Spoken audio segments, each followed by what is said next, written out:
Hola, ¿qué tal? Bienvenido a una emisión más de Perspectivas. Yo soy Jonathan Lomelí. Le agradezco mucho que me acompañe. Este día vamos a hablar de un tema que está relacionado a la conmemoración del Día Internacional de la Mujer este 8 de marzo. ¿Cuáles son los retos de la comunidad estudiantil, de las autoridades universitarias y de la sociedad para combatir la violencia de género y alcanzar una verdadera equidad? Te invito a que me acompañes en este espacio de Perspectivas. Comenzamos.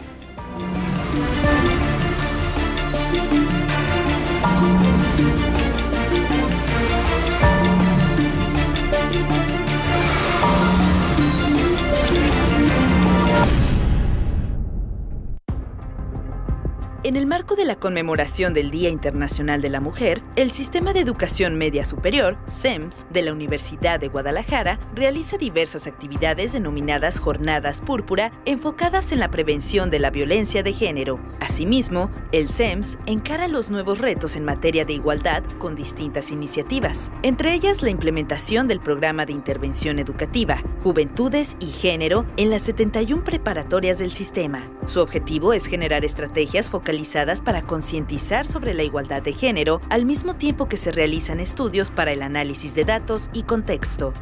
Recientemente, la Unidad para la Igualdad de la UDG dio a conocer sus resultados a un año de la entrada en vigor del Protocolo para la Prevención, Atención, Sanción y Erradicación de la Violencia de Género. Un dato relevante es que la mayoría de las víctimas son alumnado de preparatoria, con el 47%, mientras que solo el 31% corresponde a universitarias. Asimismo, la mayoría de los presuntos agresores son preparatorianos. ¿Cuáles son los retos que enfrentan las autoridades universitarias y la comunidad estudiantil para materializar una verdadera equidad de género? ¿Qué rol juega la comunidad y la violencia en el entorno? Lo abordamos con César Antonio Barba Delgadillo, director del SEMS, y María del Socorro Pérez Alcalá, secretaria académica.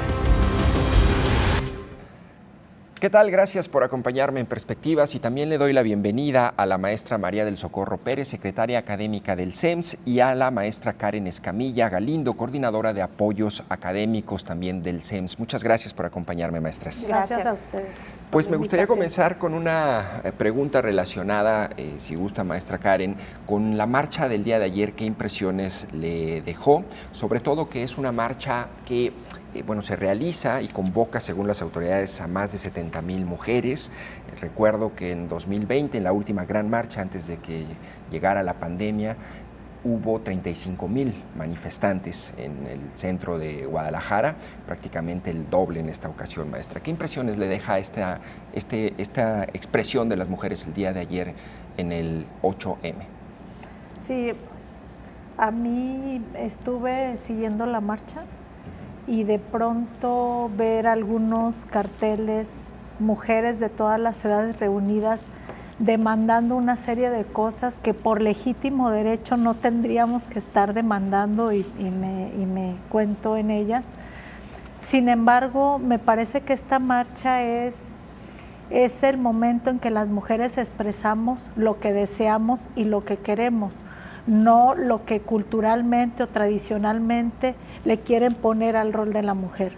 Parece que es el momento en que las mujeres expresan con todo el sentir y con todo el corazón qué es lo que esperamos de los demás, qué es lo que esperamos de la sociedad y sobre todo demandar una serie de oportunidades que no solo tienen que ver en el ámbito educativo, en el social y en el laboral, pero también del trato, en un trato igualitario donde sabemos que generacionalmente a la mujer se le ha puesto en un rol, desde el imaginario de los hombres y por qué no de las propias mujeres, claro, porque se asume llevar un rol y sabemos que en el ámbito educativo estamos creando hombres y mujeres con conciencia para ver de manera distinta la realidad y posicionarnos de manera distinta, en este caso las mujeres. Y en el SEMS es muy importante porque nosotros tenemos a chicos en la adolescencia. La adolescencia es una etapa en la que se forma el carácter, en la que se consolida la personalidad, en la que asumo ciertos roles, en las que a partir de mi rol puedo identificarme y puedo actuar en consecuencia. Entonces nosotros ahí tenemos una gran responsabilidad en la formación de estos chicos. Claro. Y da mucho gusto ver cómo en estas marchas participan muchos jóvenes en edad universitaria con una conciencia crítica y con demandas muy justas. Claro. Y pues eso es lo que yo te podría decir.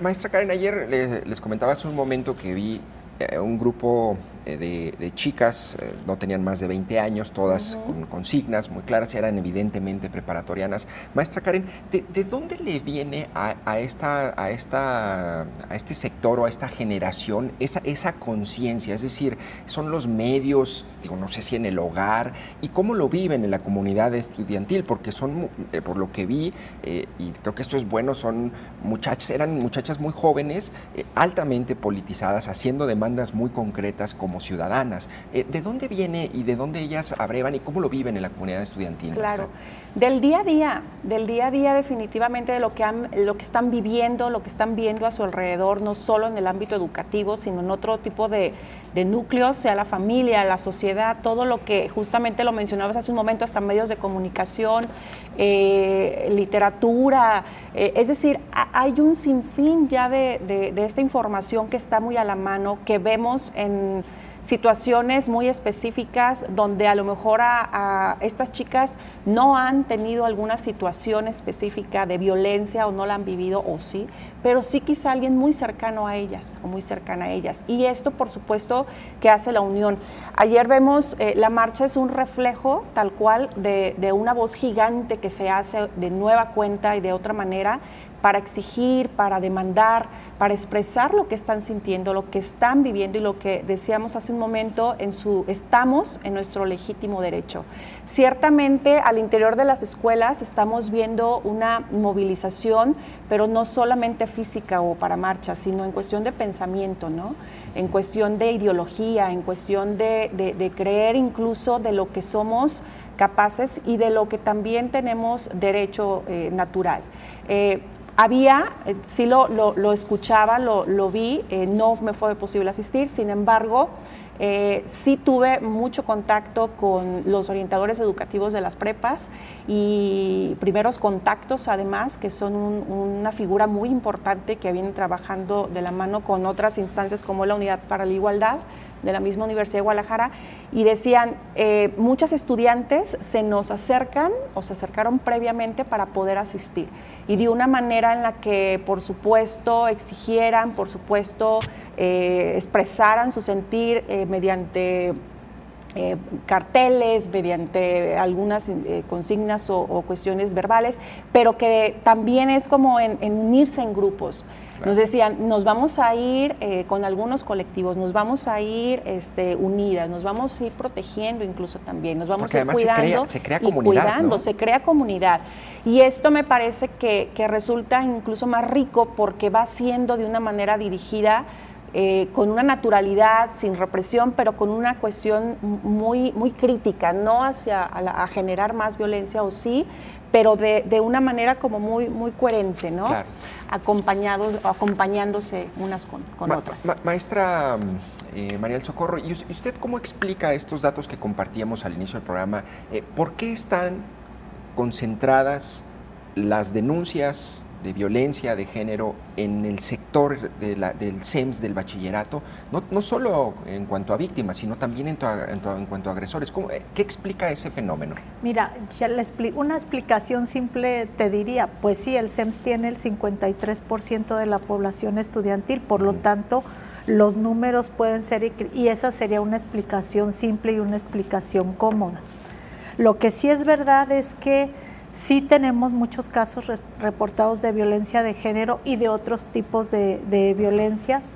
Sí se da el fenómeno porque recordemos que los estudiantes tienen una serie de patrones ya adquiridos o aprendidos desde el seno familiar. Entonces en la escuela no es que se quiten el saco y entonces me pongo el saco de estudiante para vivir en la equidad y para vivir los principios que marca una universidad. Cada estudiante trae su historia y esa historia se refleja dentro del aula. Entonces, estos casos de violencia, por supuesto que se incrementaron después de la pandemia. Hubo un desajuste emocional, hubo una serie de situaciones de angustia, de desesperación, de depresión, que si no son manejadas generalmente, y no digo que así sea, pero en la mayoría de los casos se ven expresadas en actos de violencia. La violencia finalmente es un acto de impotencia respecto a una situación que no puedo controlar. Entonces nosotros sí vimos un incremento de estos casos, por supuesto estamos preocupados, están haciendo una serie de acciones y yo un poco, una de las posibles explicaciones, porque esto es multifactorial. Sí. Una cosa es lo que yo vengo observando en casa, asumo un rol y lo ejerzo con los demás y lo hago tal vez de manera inconsciente, o sea, de pronto creo que normalizo ciertas cosas y voy y las hago con otro grupo y entonces hay un choque, lo que decía Karen, hay un choque de conciencias entre lo que es permitido y lo que no es permitido, sin embargo sucede. Claro. Entonces, en el caso de los adolescentes, por supuesto que se ha notado un incremento.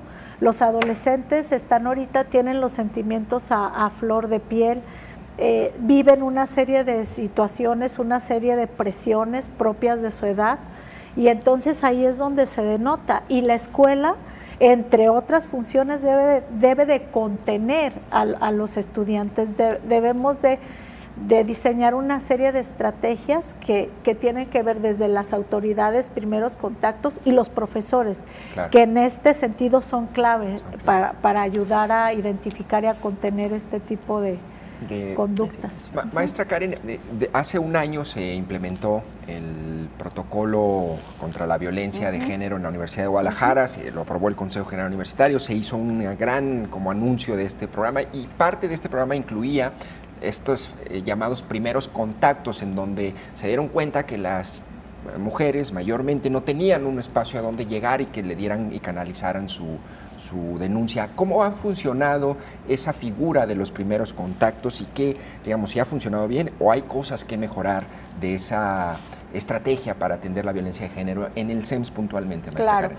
Así es. En el caso del Sistema de Educación Media Superior, tenemos o contamos en cada uno de los planteles sede y alguno de los módulos con la figura de orientador educativo, ¿no? Ese es un psicólogo en su gran mayoría o trabajador social que está en este acompañamiento con los estudiantes. Acompañamiento académico, vocacional, emocional, entre otros. Cuando se genera o se crea el PASE, el Protocolo para Atención y Erradicación de la Violencia, por supuesto que en el CEM se voltea a ver a esta figura que ya existía y que con base en su perfil, por supuesto que se adoptaba de manera muy natural. Los retos que se han tenido y por supuesto que se sigue trabajando y fortaleciendo en ellos es porque se ha visto un incremento en el tema de denuncias y que ha costado justo en ese punto poder atacar diversas problemáticas relacionadas con violencia, ¿no? De género o de otro tipo, porque recordemos que el PASE no solo atiende violencia de género, sino violencia en cualquiera de sus modalidades. Hoy, por ejemplo, una estudiante que sufra un acoso o algún incidente, ¿cuál es la ruta que sigue así en breves pasos que me describa? Se acerca, en el caso de las preparatorias, se debe acercar preferentemente a esta figura, orientador educativo, primer contacto. Hay uno por preparatoria. Es correcto, es correcto. Y ya él deriva a cualquier instancia. Y él ya sigue todos los lineamientos que el protocolo marca. ¿Son solo mujeres o también hombres? Hay hombres y mujeres, son mayoritariamente mujeres, como en muchas de las dependencias de nuestra universidad incluso y de otras, son mayoritariamente mujeres, pero también los hombres se ha tenido como esta implicación, por supuesto, ha habido esta capacitación, sensibilización para que así se atienda y se contenga en relación, incluso no solo para los estudiantes o las estudiantes, sino también para cualquier personal universitario. Maestra Karen, desde su posición como coordinadora de apoyos académicos, digamos, desde su trinchera, en su opinión, ¿cuál es el principal reto o el principal obstáculo que ve para la implementación de una verdadera política de equidad de género y el combate a este fenómeno en el sector estudiantil? Como primer punto hemos coincidido en que la sensibilización, el poder generar, suceden diversas situaciones en las que se sabe de distintas maneras, pero no se da el siguiente paso, que es una denuncia. Entonces, es muy difícil sin una denuncia de alguna manera más formal hacia estas figuras de orientadores y primeros contactos, poder actuar. No quieren denunciarlas. Sí, hay ¿Por qué no efectivamente, denuncian? hay diversas causales, ¿no? Hay temores, hay incluso por vergüenza, incluso por temer a represalias, en fin, ¿no? Entonces, es lo que nos han comentado cuando luego por fin se logra obtener esa denuncia y que se dice, bueno, no lo había hecho por estas y estas razones, claro, ¿no? O porque era alguien conocido o parte de la misma estructura de escolar, ¿no? Incluso al exterior, porque también se han acercado y dicen, no, de la escuela no ha sido, pero sí en casa, pero sí por un conocido, sí por un amigo, he sufrido o hemos sufrido ciertos tipos de violencia. Claro. Maestra María del Socorro, a ver, me queda claro que a lo mejor un rector general tiene perfectamente consciente la necesidad de una política de este tipo. A lo mejor los mandos generales y coordinadores de la universidad, vamos a conceder el beneficio de la duda que realmente es auténtico su interés. Pero a ver, hay directivos, hay mandos medios, hay toda una estructura universitaria que yo no sé si genera una cierta resistencia a esos cambios y nada más sean cosméticos o en apariencia y realmente de fondo no esté habiendo un verdadero compromiso. ¿Enfrenta esa resistencia en la estructura universitaria, en la burocracia universitaria en esos niveles o no? Por supuesto que sí hay resistencia. Recordemos que estamos hablando de una cultura en la que se visualiza la violencia de género y otras violencias o se normalizan.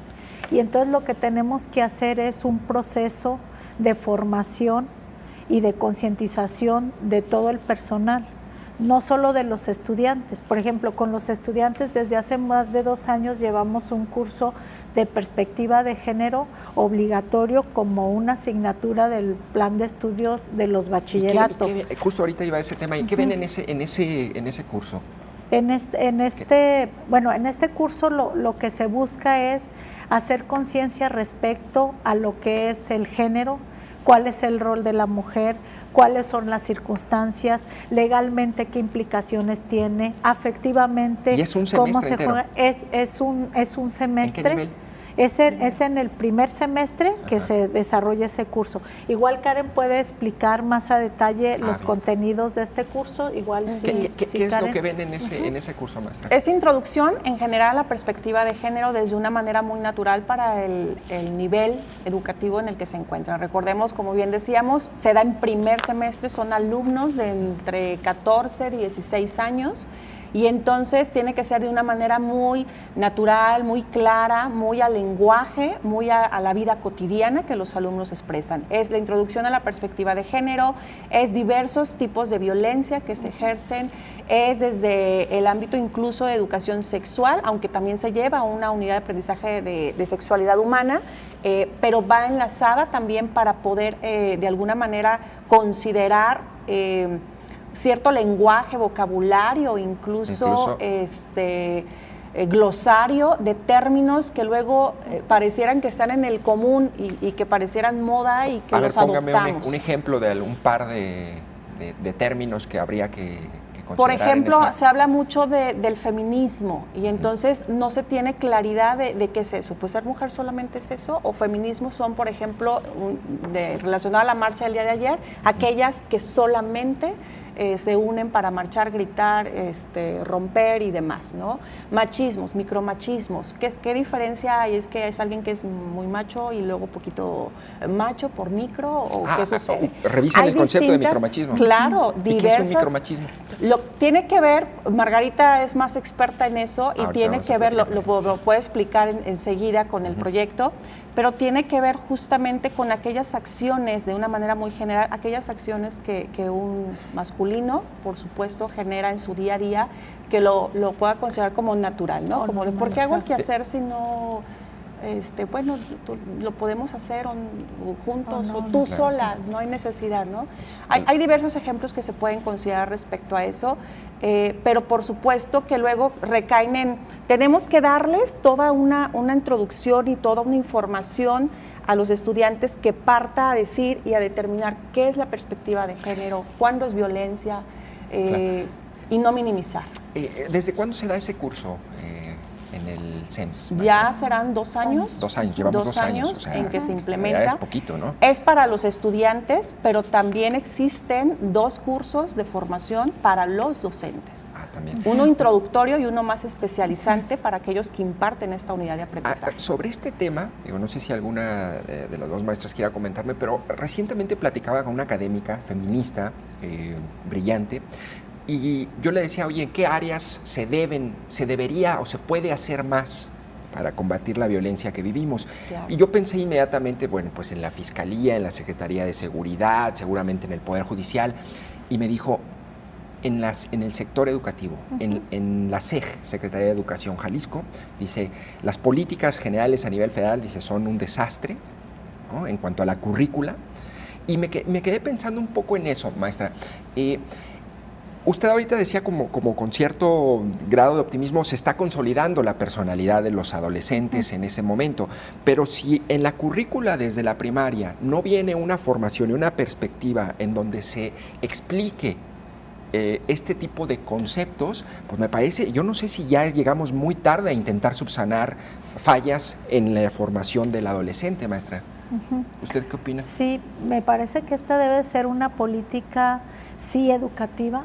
O sea, sí, en el seno de la familia están la formación, los valores, pero también si nosotros desde la educación temprana hasta la universidad transversalmente estamos formando en los valores de la igualdad, de la equidad, de la empatía, podemos transformar.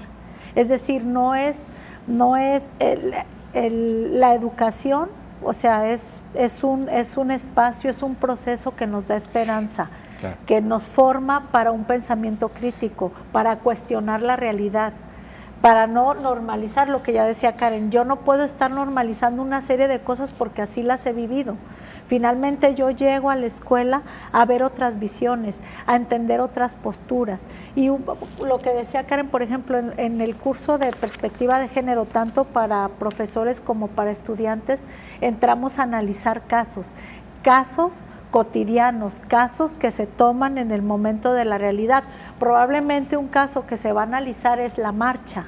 Sí. La marcha de ayer es un insumo muy importante para hacer un análisis y una reflexión respecto a la perspectiva de género, a las violencias, a la equidad.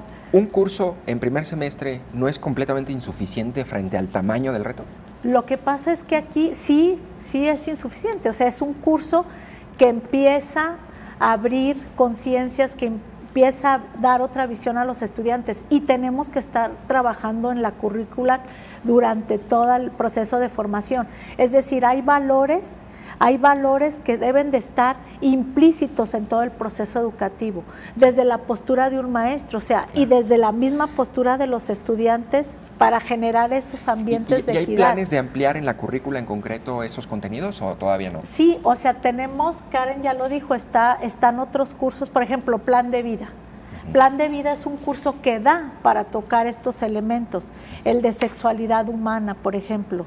Hay cursos que tienen que ver con la crítica a la sociedad actual y a una serie de eventos. Es decir, la currícula es el gran laboratorio para empezar a generar conciencia y tener transversalmente una serie de valores que tenemos que estar viviendo y no solamente de membrete, porque ese es el proceso más complicado en la educación. ¿Cómo traduces los valores a lo largo de toda la currícula o tus principios? Me queda un minuto para cerrar, maestra, pero ¿quiere añadir algo, maestra Karen? Sí, algo importante además de lo que se hace en los esfuerzos a través de la currícula es todo lo que se hace fuera del aula, bueno, al interior y fuera del aula. Hay diversas actividades extraescolares que se hacen, que se llevan de la mano. Las áreas de orientación educativa son clave, por supuesto, a través de talleres, conferencias, panelistas, distintas cuestiones hasta lúdicas incluso, en donde luego se llega a esta reflexión y continuar al aprendizaje y a la adopción, por supuesto, de nuevos criterios que tengan relación con perspectiva de género. O sea, claro. Eso es súper importante porque acompaña y fortalece lo que en la currículum además ya se ve. Pues bueno, les agradezco muchísimo, maestra María del Socorro Pérez, secretaria académica del CEMS, Karen Escamilla Galindo, coordinadora de apoyos académicos. Gracias. Vamos a una breve pausa y continuamos con usted, maestra Socorro, y regresamos para hablar muy concretamente sobre este programa de intervención educativa, Juventudes y Género, que están implementando en el CEMS. Gracias por acompañarme, maestra Karen. Gracias.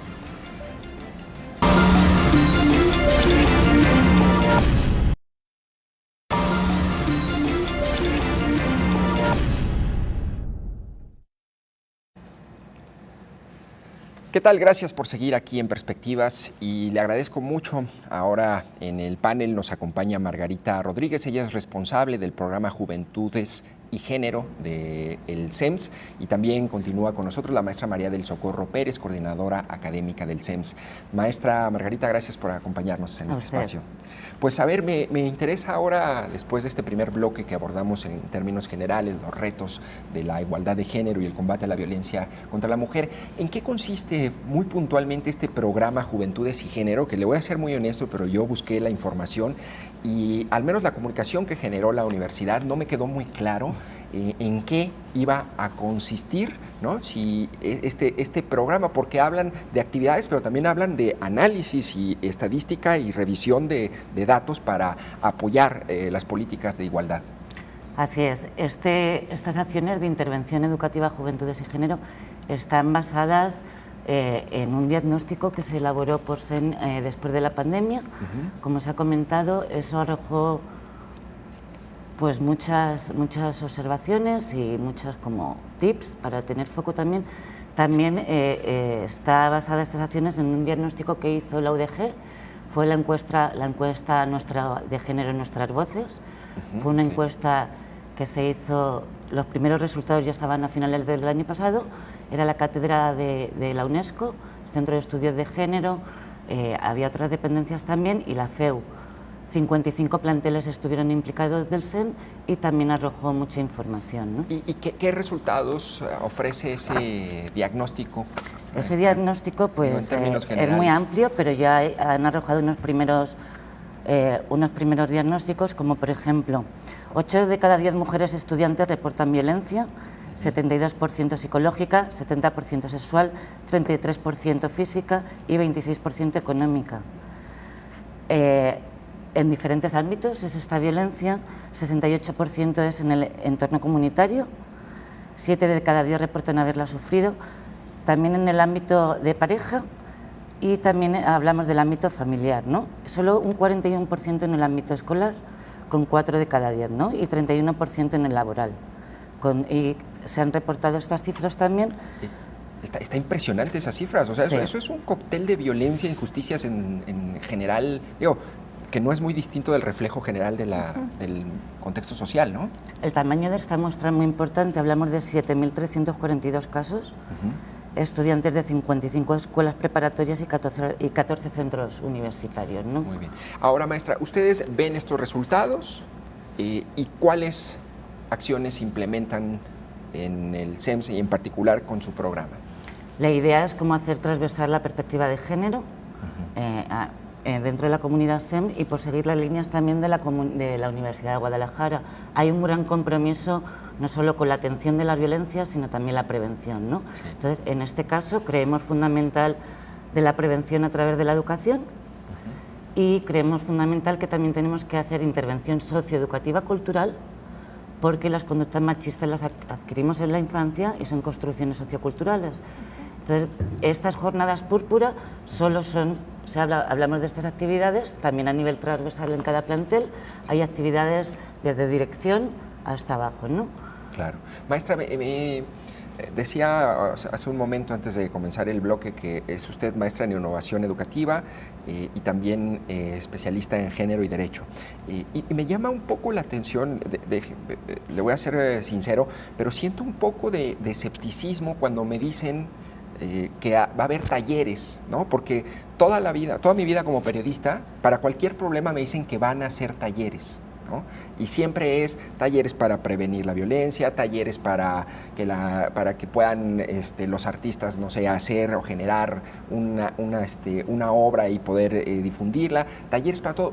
¿Sí funciona este tipo de programas en ese sentido y en ese nivel? Ayer mismo me llamó la atención que la Secretaría de Igualdad le dio un taller al gabinete donde estaba el gobernador de Igualdad, pero yo soy un poco escéptico con eso, ¿o me equivoco, maestra? Depende cómo se hagan. Porque no podemos hacer solo intervenciones para la foto, o por ejemplo, si se hacen campañas de salud enfocadas a la prevención de embarazos adolescentes, no solo se pueden entregar preservativos, muchas veces se han entregado hasta caducados. Sí. Hay que hacer campañas de sensibilización en toda la comunidad educativa, no solo con alumnado, sino también profesorado, direcciones y familia.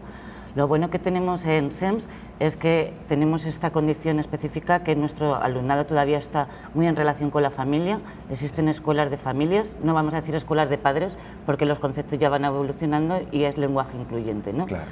Entonces, ¿Y cómo los hacen, por ejemplo, en la universidad, los talleres? Mira, hemos propuesto, desde Intervención Educativa, Juventudes y Género, hemos hecho...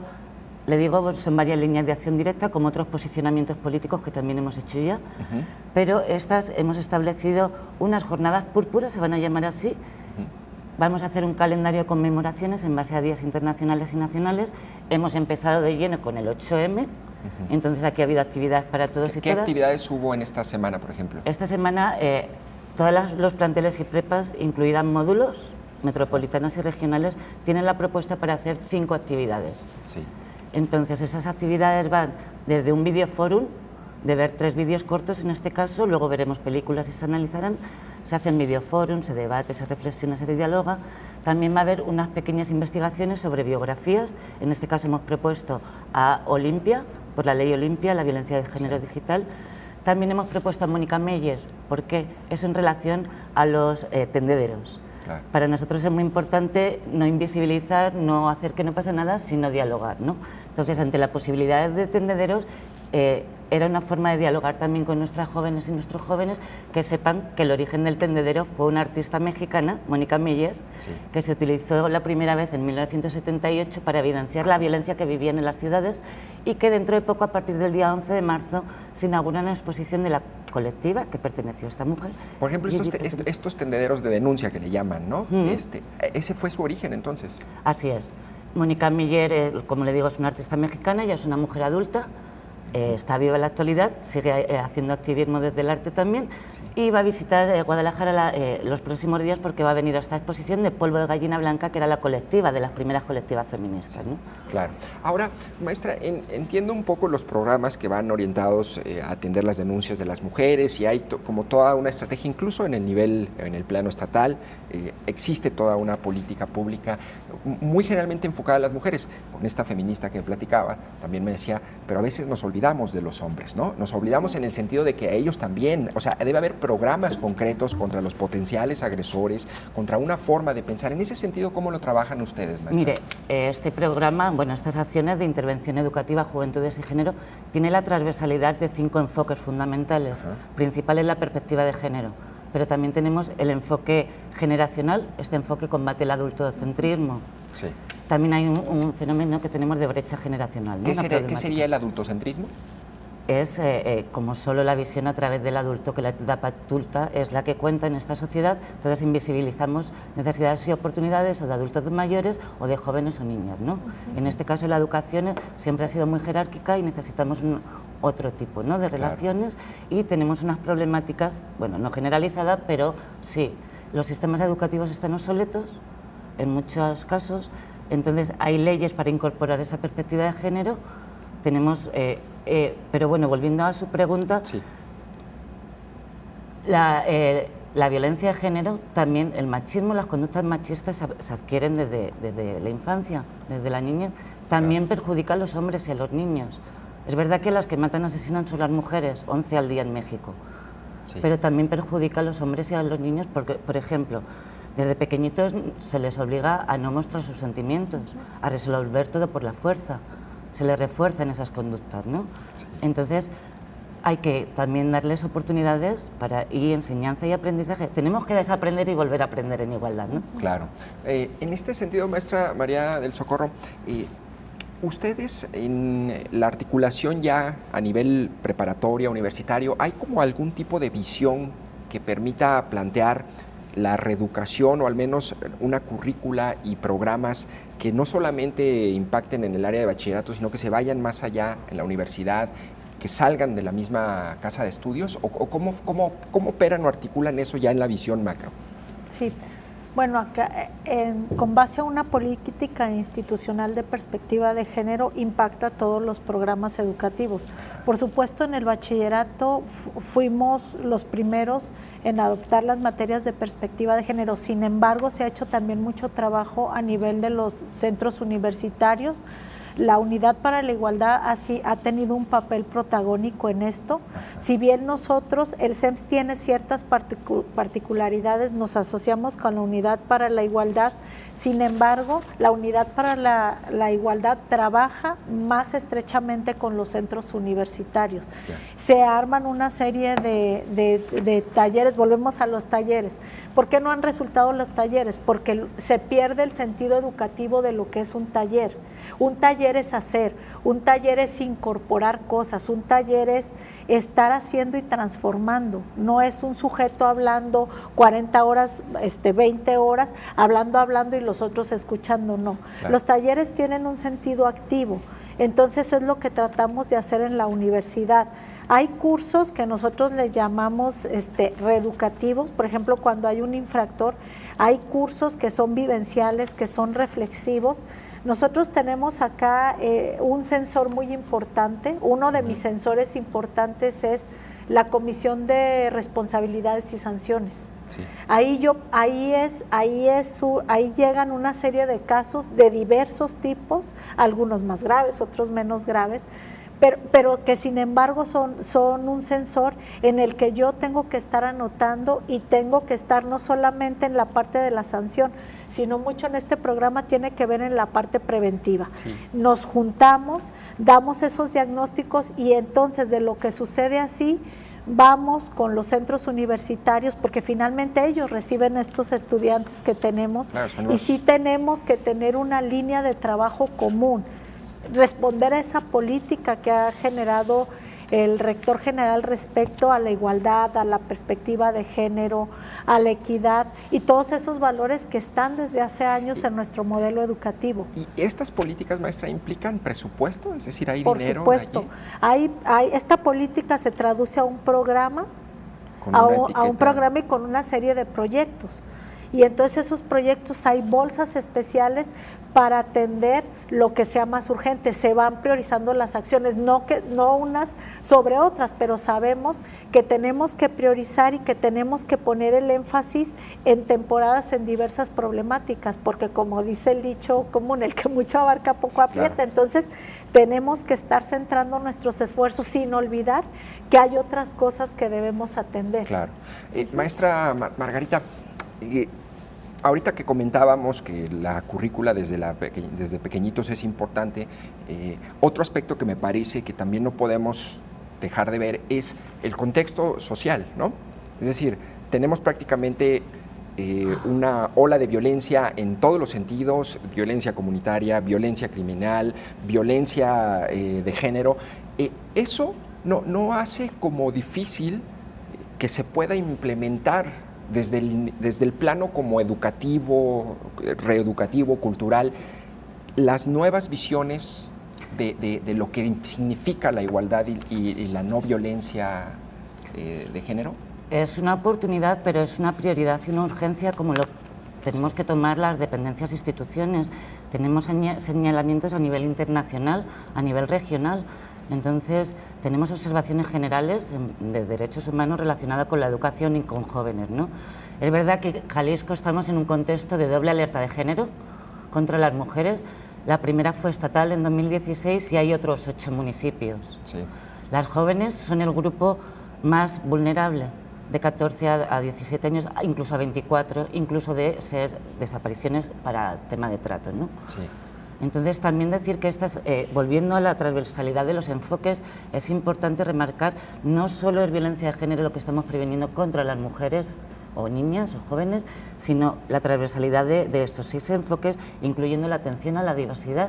Nos implica también tener presente otras violencias y otras realidades de personas como la identidad o de orientación sexual y demás, o claro, comunidades indígenas, o medidas en torno a la atención a la diversidad, de la diversidad funcional, ¿no? ¿Usted en qué aspectos, como muy concretos, maestra, en su experiencia tratando con los estudiantes, nota estas brechas de género o en la vida estudiantil, o estos aspectos, por ejemplo, como decía hace un momento la maestra, micromachismos, o en qué aspectos o momentos de la vida estudiantil usted los identifica con mayor frecuencia?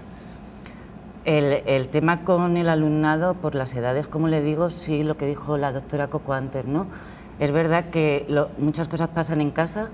Las escuelas somos un instrumento para detectar violencias. Hay señales, antes de que llegue a incendiarse, a ser un fuego, unas llamaradas, sí, podemos ver pequeñas señales para prevenir esa violencia, ¿no? Sí. Entonces, si una alumna pasa mucho tiempo en la escuela, en el plantel, se ausenta, o por el contrario, pasa mucho tiempo en su casa, a lo mejor tiene excesivos cuidados familiares o tiene excesivas responsabilidades, ¿no? Sí.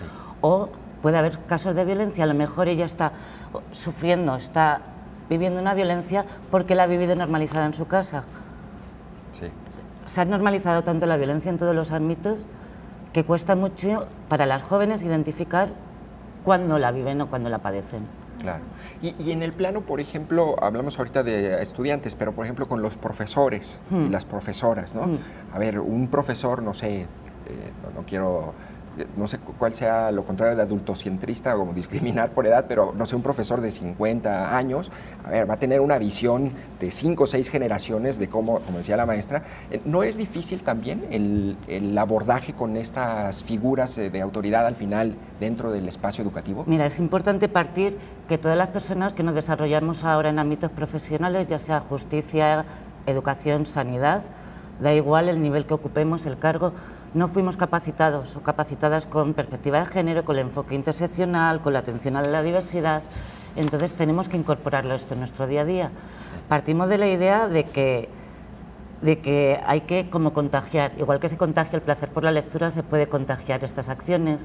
Claro. Las jóvenes son agentes de cambio, entonces, aparte de su comunidad, los planteles están inmersos en colonias, barrios, no somos ajenos, ¿no? Entonces, estas acciones lo que nos permite es trabajar mediante el modelo ecológico de prevención de violencias. Este modelo trabaja con intervención primaria, es población general antes de que suceda, población secundaria con población en riesgo de sufrir o padecer, claro, pero también de agredir. No solo prevenimos el vivir violencia, sino también en agresores y agresoras, ¿no? Claro, por ejemplo, ¿qué micromachismos se identifican en la comunidad estudiantil? ¿Es posible mencionar algunos? Pues mire, no hablo solo de SEN o de la UDG, en general, como hay esos micromachismos o esos que lo tenemos interiorizado, pues por algo de decir, mi reina, ¿no? Referirse así a una alumna puede ser muy normalizado por el profesor o para el adulto porque lo vivió él y era normal, incluso era un halago y alguien se sintió como gratificante cuando le hicieron ese comentario. Pero ahora las jóvenes lo sienten como un acoso sexual, psicológico, una palabra como ofensiva, ¿no? Entonces, como decían antes, ¿Y eso vienen con ¿es sancionable eso? Mira, no es que sea la prevención de violencias, ¿no? Claro. Puede ser de tipo psicológico, verbal, ¿no? Hay tipos y modalidades de violencia, pero para nosotros, cuando hay un síntoma de un problema, pues hay que intervenir, no solo sancionable. Entonces, si hay una problemática, pues el diálogo, la educación, porque tenemos que reflexionar, claro, tenemos que desaprender y volver a aprender en igualdad. ¿Y no genera, o no se da este fenómeno en donde cuando le dices, por ejemplo, a un hombre, bueno, si utilizas esa expresión, estás siendo ofensivo o a ella no le gusta, ¿no? O si le hiciste cualquier comentario y te denunció, es decir, cuando ya hay todo un aparato para garantizar la igualdad o la no discriminación o prevenir la violencia, ¿no genera eso también una reacción violenta en los hombres? Es decir, como que sea también más difícil y que haya una resistencia violenta de parte de los hombres. En hombres, en mujeres, y puede resultar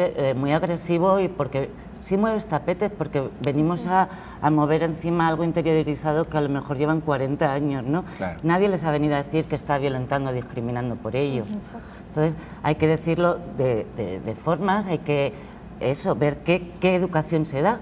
Si a lo mejor es una plática, un diálogo, o a lo mejor es una capacitación más fuerte, o de unas horas, o de más larga duración, o no solo puntual, hacer un seguimiento, ¿no? Claro. Oiga, maestra, es que me quedé pensando ahorita, ya me dio como inquietud. A ver, es que me está hablando de un lenguaje ¿Común? Prácticamente Coloquial. que de todos los días, pero al mismo tiempo un lenguaje que hay muchos que no, tengo que incluirme, no lo hemos concientizado y me da terror, ¿no? Que pueda generar yo eso en una generación más joven, ¿no? La otra vez yo discutía con un amigo si había que poner o no la y los, ¿no? En un texto, y una amiga me decía, es que eso puede ser la diferencia entre que una mujer de 20 años te lea y no, porque para ella la estás excluyendo, ¿no? Es decir, esa es una nueva conciencia y un nuevo lenguaje totalmente alejado de ciertas generaciones, en donde creo que tengo que incluirme. Creo que todos y todas nos tenemos que poner las pilas, pero como le digo, cada uno desde su ámbito, desde su parcelita. El amor es revolucionario en estos tiempos, ¿no? Entonces vamos a darnos tiempo. Las mujeres también que iniciamos en estas cuestiones de género, de feminismo, también tenemos un proceso, ¿no? No todas, o por ser mujer, o por tener estos temas de un día para otro.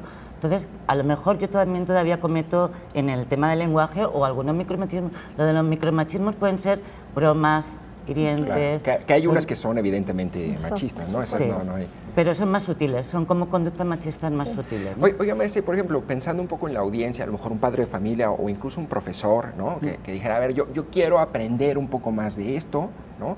Me gustaría leer, ver o consultar más información al respecto. ¿Usted qué les recomendaría? Un poco como para neófitos. Tenemos grandes aliadas y aliados en este tema. Por ejemplo, la Convención de los Derechos del Niño y la Niña viene desde 1980, México la ratificó en el 90, entonces tenemos una larga trayectoria también de aliadas y aliados que han hecho mucho en este aspecto. Ajá. Hay guías de comunicación no sexista, hay cuentos, ya la literatura infantil y juvenil ya no solo es solo para niñas princesas o para los niños son piratas o aventureros, ¿no? Claro. Hay muchos programas, hay muchas guías, por ejemplo, a nivel, creo que fue a nivel de Gobernación Federal, hay guías para incorporar la perspectiva de género en la educación media superior. Claro. Hay toda una fundamentación normativa, contextual. ¿Algún libro muy puntual o teórico o teórica al respecto? Pues depende qué edades y depende qué hay desde cómic, que hablan desde el movimiento feminista, pero por ejemplo un vídeo que puedo recomendar en YouTube, que es acceso, es por ejemplo feminismo, no es equiparable a machismo, es un vídeo corto de 3 minutos, ahí habla de los estereotipos de género también y también lanza un mensaje. También hay otro vídeo muy interesante en YouTube con esto del feminismo en torno al 8M que fue ayer, se llama Historia del feminismo en 10 minutos, es antiguito, pero también está en un lenguaje muy ligero y amable. Y, como le digo, podemos empezar todos a ese nivel de kinder, claro, en esto de derechos humanos de las mujeres y jóvenes, porque todos estamos a esos niveles. No podemos avanzar con grandes debates de teorías feministas cuando tenemos que empezar todos los niveles. Hay aspectos. Maestra María del Socorro, digo ya casi para terminar, pero ¿ustedes cómo está la vinculación institucional hacia afuera? Es decir, hay casos que seguramente la universidad puede atender y procesar internamente, pero cuando ya hay un delito, cuando se necesita la intervención a lo mejor de la Secretaría de Igualdad, ¿cómo funciona la vinculación? Digo, sobre todo en estos tiempos políticos que son complicados entre la universidad y el gobierno del Estado. Sí, bueno, pues nosotros siempre tratamos de ser institucionales y siempre tenemos que velar por el bien de quien está denunciando y tratar de ser justos, y sí se buscan a las instancias correspondientes. Nosotros a través de la Unidad para Igualdad, la Oficina de Abogado General, cuando existe algún caso que nosotros creemos que debemos dar parte a otras autoridades fuera de la universidad, nos asesoramos y entonces sí buscamos las vinculaciones, sobre todo en ese apoyo y siendo coherentes. Si alguien viene y demanda, nosotros no podemos ser omisos. más allá de las relaciones buenas o malas, nosotros debemos de ser institucionales, éticos y profesionales y recurrir a las instancias que nos pueden resolver o a las que podemos derivar ciertos casos que resultan delicados. ¿Todavía este programa de senderos seguros? Sí, todavía sí, sigue ¿está funcionando. operando bien? Sí, todavía sigue funcionando. ¿Todas las preparatorias lo tienen? Sí, de hecho sigue funcionando inclusive en centros universitarios también. Seguimos trabajando muy de la mano con ellos y ha habido buena respuesta. Claro. Bueno, maestra, finalmente algo que quiera añadir, digo, prácticamente Sí, para terminar. me parece fundamental, dos enfoques solo pendientes, son puntuales también, el de la interseccionalidad. Ese enfoque nos permite también ver diferentes categorías discriminatorias en una misma persona. No es lo mismo una joven, sí se la discrimina a lo mejor por ser mujer, pero también puede tener una doble discriminación por la edad o una triple si pertenece a alguna comunidad indígena o cuarto si hablamos de discapacidad o demás, ¿no? Entonces es muy importante que estas acciones de intervención educativa se vean en base a todos estos enfoques. Hay otro enfoque muy fundamental, es el de intersectorialidad. Este enfoque nos permite aunar diferentes recursos humanos, materiales y económicos en base a diferentes estancias y demás, en base a un mismo objetivo, porque desde Intervención Educativa, Juventudes y Género tenemos grandes aliados y aliadas, desde el rector, director general, el maestro César, la doctora Coco, la compañera Karen Escamilla, pero también tenemos otros aliados como la FEU, en representación ZOE. También estamos aliadas con el Centro de Estudios de Género del CUS y también pues vamos a tener alianzas con la Unidad para la Igualdad, ¿no? Igualdad. Pues bueno, maestra María del Socorro, muchas gracias. Usted es secretaria académica del CEMS, maestra Margarita Rodríguez, responsable del programa Juventudes y Género. Pues estaremos pendientes para dar seguimiento a todas estas políticas que ya vimos no nada más tienen que ver con la vida universitaria, hay un plano social, también hay un plano familiar y en ese sentido tenemos una responsabilidad todos como sociedad. Les agradezco mucho que hayan estado conmigo en este espacio de Perspectivas. También le agradezco mucho a usted que me haya acompañado en Perspectivas. Yo soy Jonathan Lomelí. Nos vemos y nos escuchamos en la próxima emisión.